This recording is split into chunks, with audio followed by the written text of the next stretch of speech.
মানবতাবিরোধী অপরাধের মামলায় হাসিনা সহ ৩ জনের রায় ১৭ নভেম্বর। বিচার স্বচ্ছ হয়েছে, গণহত্যার পথ চিরতরে বন্ধ হবে বলছে ট্রাইব্যুনাল।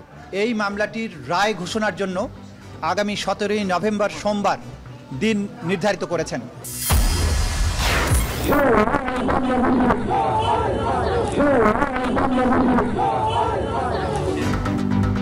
কার্যক্রম নিষিদ্ধ আওয়ামী লীগের কর্মসূচি ঘিরে নাশকতা, বিভিন্ন স্থানে ককটেল আগুন, গাছের গুঁড়ি ফেলে অবরোধ, সড়ক মহাসড়কে যান চলাচল কম।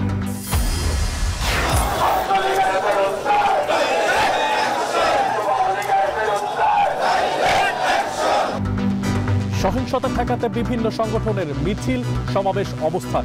গুলিস্তানে আওয়ামী লীগ কার্যালয়ে ভাঙচুর, লকডাউন প্রত্যাখ্যান করেছে জনতা বলছে জামায়াত।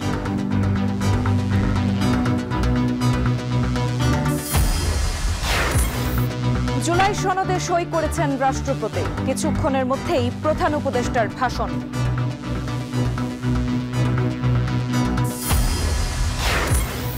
সবার সহযোগিতা ছাড়া সুষ্ঠু নির্বাচন সম্ভব নয়, রাজনৈতিক দলের সংলাপে সিইসি। পোস্টার সরিয়ে নেওয়ার অনুরোধ, আচরণবিধি ভঙ্গে কঠোর ব্যবস্থা।